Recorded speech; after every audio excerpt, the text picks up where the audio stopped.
नमस्कार व्यूअर्स, और आप सब लोग कैसे हैं। आशा करती हूँ आप सब लोग अच्छे होंगे, स्वस्थ होंगे और मेरा शिव पुराण का पाठ अवश्य देखते होंगे। तो सबसे पहले हम जान लेते हैं कि कल तक हमने कहाँ तक जाना था, कितना समझा था। तो कल तक था कि मन पर्यंत इस साधन की अच्छी तरह साधना कर लेने पर उसके द्वारा सालोक के आदि के क्रम से धीरे धीरे भगवान शिव का संयोग प्राप्त होता है। पहले सारे अंगों के रोग नष्ट हो जाते हैं, फिर सब प्रकार का लौकिक आनंद भी विलीन हो जाता है। भगवान शंकर की पूजा, उनके नामों के जप तथा उनके गुण रूप विलास और नामों का युक्ति परायण चित्त के द्वारा जो निरंतर परिशोधन या चिंतन होता है, उसी को मनन कहा गया है। वह महेश्वर की कृपा दृष्टि से उपलब्ध होता है। उसे समस्त श्रेष्ठ साधनों में प्रधान या प्रमुख कहा गया है। अब सूजी कहते हैं, मुनीश्वरों, इस साधन का महात्म्य बताने के प्रसंग में मैं आप लोगों के लिए एक प्राचीन वृत्तांत का वर्णन करूंगा, उसे ध्यान देकर आप सुने। तो कल तक यहाँ तक था, इसके आगे हमने नहीं पढ़ा था, नहीं जाना था। तो अब हम इसके आगे जानेंगे। तो जो नए हैं उनके लिए हम बता दो, जो पहले से मेरा पाठ देख रहे हैं उनको सबको पता है कि ये पाठ मैं एक मंदिर के लिए कर रही हूँ। ये एक शुभ काज है और इसी में मैं आप सब लोगों को सहयोग चाहती हूँ कि आप लोग सब सब्सक्राइब करें, लाइक करें और शेयर करें, और अपने परिवार और मित्रगणों को भी सब्सक्राइब और शेयर करने के लिए अवश्य कहें। तो जिस मंदिर का मैं वर्णन कर रही हूँ उस मंदिर की मैं वीडियो डालती हूँ और हमेशा से डालती रही हूँ, चाहे शिव पुराण का पाठ हो या रामचरितमानस का। मैंने रामचरितमानस में भी डाला है। तो आप लोग वीडियो देखें और मुझे बताएं कि आपका मेरा पाठ कैसा लगता है।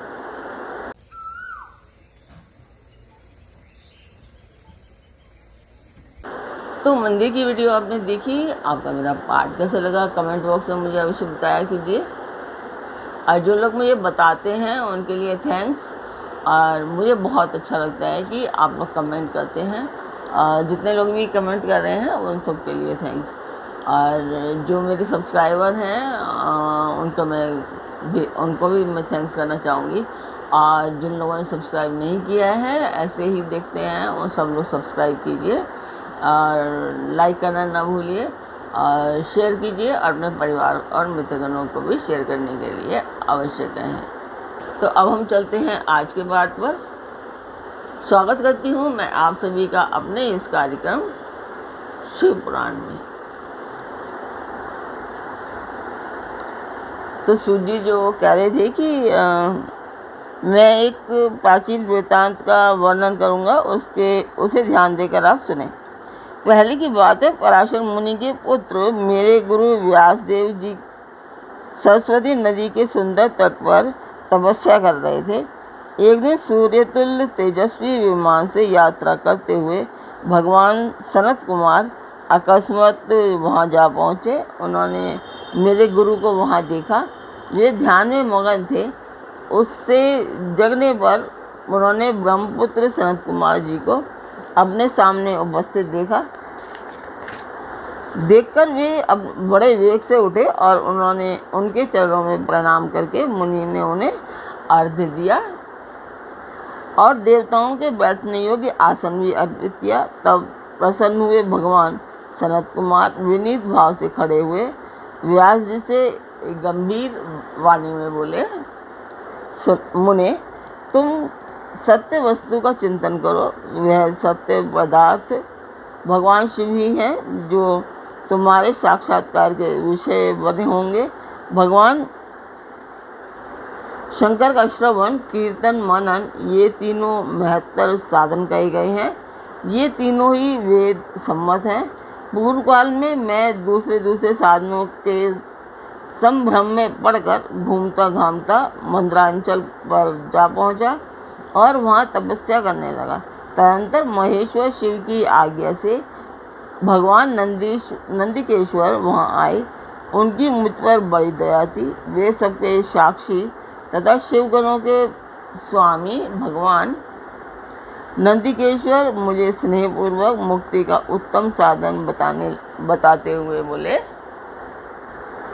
भगवान शंकर का श्रवण, कीर्तन और मनन, ये तीनों साधन वेद सम्मत है और मुक्ति के साक्षात कारण है।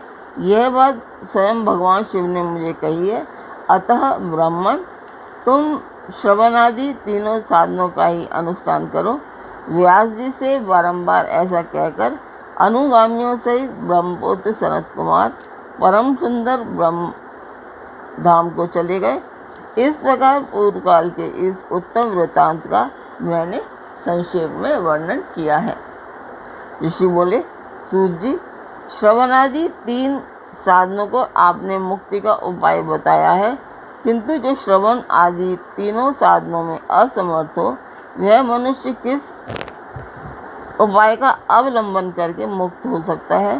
किस साधन भूत कर्म के द्वारा बिना यत्न के ही मोक्ष मिल सकता है? सूजी कहते हैं, शौनक, जो श्रवण, कीर्तन और मनन इन तीनों साधनों के अनुष्ठान में समर्थ ना हो, वह भगवान शंकर के लिंग एवं मूर्ति की स्थापना करके नित्य उसकी पूजा करे तो संसार सागर से पार हो सकता है। वंचना अथवा छल न करते हुए अपनी शक्ति के अनुसार धनराशि ले जाए और उसे शिवलिंग अथवा शिव मूर्ति की सेवा के लिए अर्पित कर दे। साथ ही निरंतर उस लिंग एवं मूर्ति की पूजा भी करे। उसके लिए भक्ति भाव से मंडप, गोपुर, तीर्थ, मठ एवं क्षेत्र की स्थापना करे तथा उत्सव रचाए। वस्त्र, गंध, पुष्प, धूप, दीप तथा पुआ और शाक आदि व्यंजनों से युक्त भांति भांति के भक्ष्य भोजन अन्य नैवेद्य के रूप में समर्पित करे। छत्र, ध्वजा, व्यंजन, चामर तथा अन्य अंगों सहित राजोपचार की भांति सब सामान भगवान शिव के लिंग एवं मूर्ति को चढ़ाए। प्रदक्षिणा, नमस्कार तथा यथाशक्ति जप करे। आवाहन से लेकर विसर्जन तक सारा कार्य प्रतिदिन भक्ति भाव से संपन्न करे। इस प्रकार शिवलिंग अथवा शिव मूर्ति में भगवान शंकर की पूजा करने वाला पुरुष श्रवण आदि साधनों का अनुष्ठान ना करे तो श्री भगवान शिव की प्रसन्नता से सिद्धि प्राप्त कर लेता है। पहले के बहुत से महात्मा पुरुष लिंग तथा शिव मूर्ति की पूजा करने मात्र से भव बंधन से मुक्त हो चुके हैं। ऋषियों ने पूछा, मूर्ति में ही सर्वत्र देवताओं की पूजा होती है, लिंग में नहीं, परंतु भगवान शिव की पूजा सब जगह मूर्ति और लिंग में भी क्यों की जाती है? सूजी ने कहा, मुनीश्वरों, तुम्हारा यह प्रश्न तो बड़ा ही पवित्र और अत्यंत अद्भुत है। इस विषय में महादेव जी वक्ता हो सकते हैं, दूसरा कोई पुरुष कभी और कहीं भी इसका प्रतिपादन नहीं कर सकता। इस प्रश्न के समाधान के लिए भगवान शिव ने जो कुछ कहा है और उसे मेरे गुरुजी के मुख से जिस प्रकार सुना है उसी तरह क्रमशः वर्णन करूँगा। एकमात्र भगवान शिव ही ब्रह्म रूप होने के कारण निष्कल निराकार कहे गए हैं। रूपवान होने के कारण उन्हें सकल भी कहा गया है, इसलिए वे सकल और निष्कल हैं। सकल और निष्कल हैं। शिव के निष्कल निराकार होने के कारण ही उनकी पूजा का आधारभूत लिंग भी निराकार ही प्राप्त हुआ है, अर्थात शिवलिंग शिव के निराकार स्वरूप का प्रतीक है।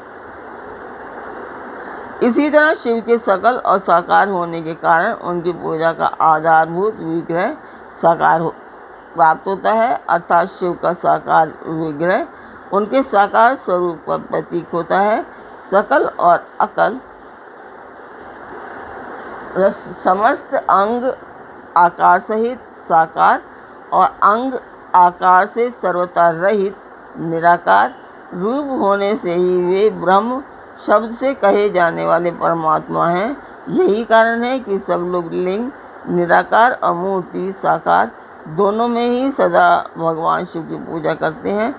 शिव से भिन्न जो दूसरे देवता हैं वे साक्षात्कार ब्रह्म नहीं है, इसलिए कहीं भी उनके लिए निराकार लिंग नहीं उपलब्ध होता।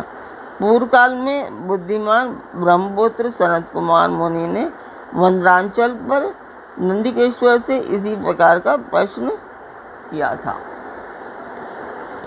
तो आज का पाठ मैं यहीं पर पूर्ण करती हूँ और उम्मीद करती हूँ आपको मेरा पाठ अच्छा लगा होगा। तो अच्छा लगा है तो आप लोग सब्सक्राइब करें, लाइक करें और शेयर करें। तो कल फिर मिलते हैं एक नए पाठ में, एक नई उमंग, एक नई तरंग के साथ। तब तक के लिए ओम नमः शिवाय।